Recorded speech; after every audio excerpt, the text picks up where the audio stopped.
Everyone everywhere wants to be in a happy relationship where it's most of the time joy, laughter, fun, and all, having those calm, solemn moments together.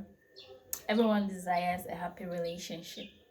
But are you ready to put in what it takes to have that? So today we're going to be looking at the three C's of a healthy relationship. The three C's of a healthy relationship. And number three is commitment. It's funny how we want happy relationships, but some people are not ready to commit. You can't be a man that is not ready to give time into your relationship, a woman that is not ready to give your relationship the quality time that you both deserve to stay together in cases where you both are living in the same town and you want your relationship to thrive. I'll make you understand that being willing, making those firm decisions that I want this relationship to work. I really love this woman, so I'm going to commit to her. Commitment is a strong force that keeps relationships and marriages together, especially marriages. Marriage is all about commitment because when you get married, you're going to meet people that are more than your spouse, your partner in many ways, people you wish you would have met earlier. But what makes you glued to your spouse? Yes, there is love, there is mutual respect, probably there is a lot of things that you love about them too. But the one thing that will make you stay glued to them is commitment. I make a commitment to this woman. She's my fiance. I'm not just talking about boyfriend, girlfriends here. I'm talking about people that have made a commitment, engaged partners, and married people. Commitment to working on your flaws, for commitment to tolerating your partner's weaknesses. There is no perfect human being.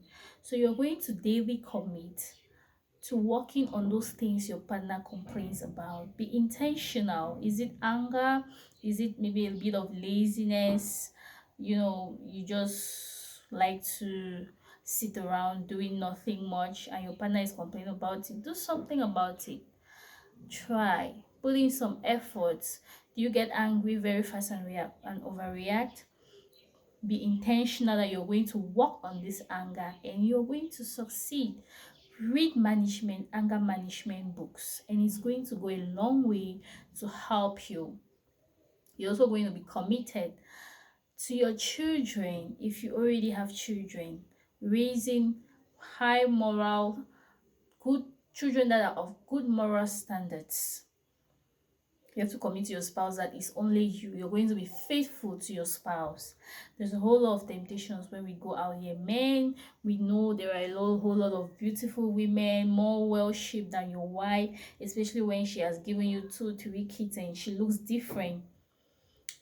Does it mean you should go messing around? No, commit to your partner. Commitment also, the most important is when things become hard, financial setback, your husband loses his job, the wife loses her job, and you have to shoulder all the responsibilities of the family. That is where commitment comes in. You have to do your utmost best to make sure that what you guys need is still available. And let's go to the next one, compromise. Every thriving relationship today came from a place of compromise. Trust me. You will have to compromise a whole lot of things to make your relationship healthy. Number one, if you're someone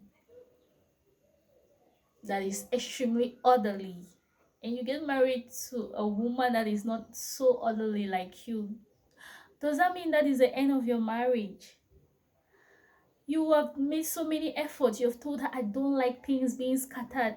I love my space. Someone like me, I love my space clean. I'm so happy that my husband too is a very orderly person. But there are men that are very orderly and they got married to scattered women and vice versa. Majority of the case, women are much more orderly most of the time, and you marry a man that just comes back from work, throws the shoes, throws the bag, throws, what will you do? Will you keep shouting? You're going to ruin the peace in your home.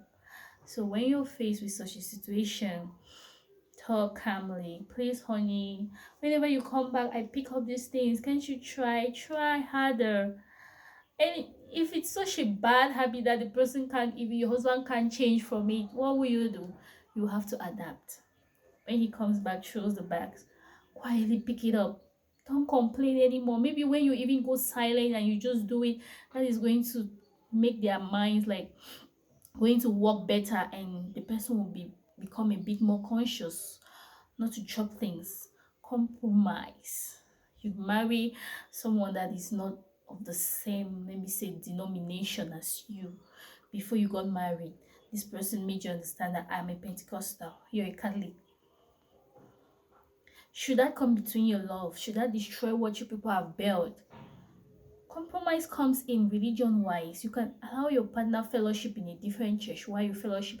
I'll always want my family going to the same church every Sunday, but there are people that attend different churches and their marriages are still doing great. So that's not something that should ruin a relationship.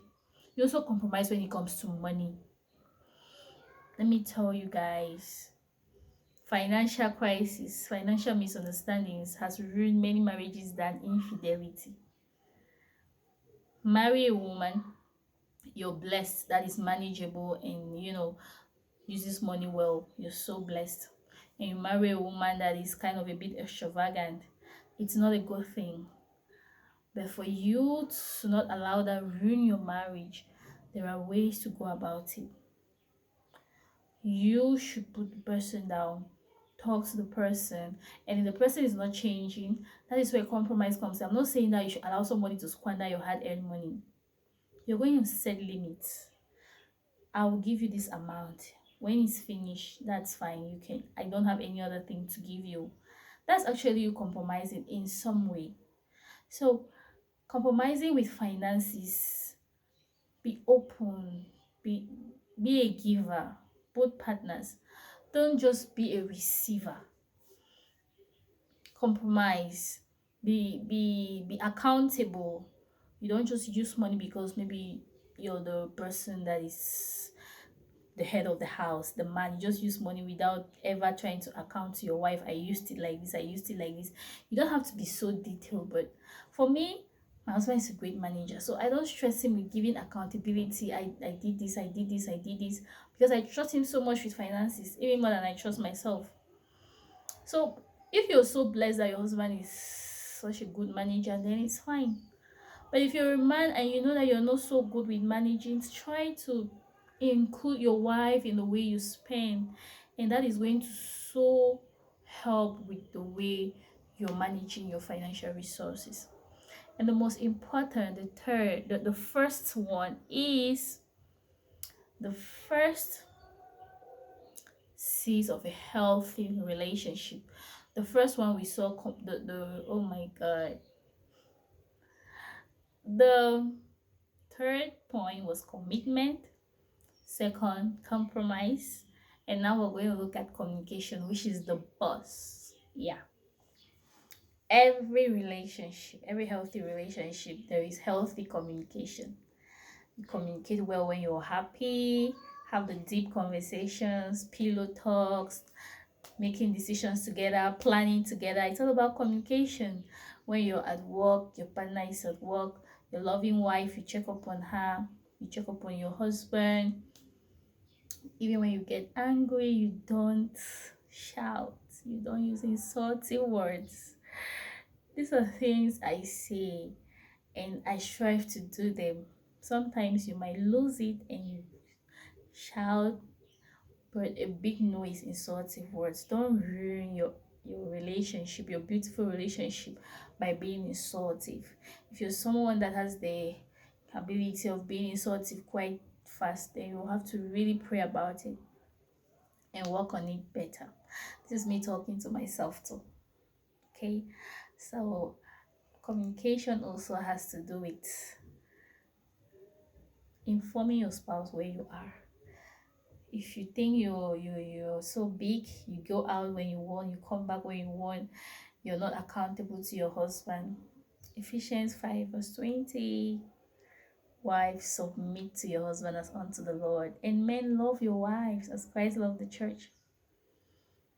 You will have to submit as a woman, being accountable. Honey, I want to visit my parents, I want to visit my friend.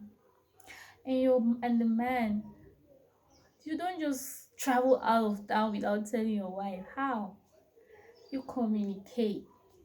Even when there is disagreement, try to let your spouse in on what you're doing. If you're a returning subscriber, thank you for watching. And if you're still just meeting me for the first time, go hit the subscribe button and you're going to get notified whenever we drop a new video. See you next time.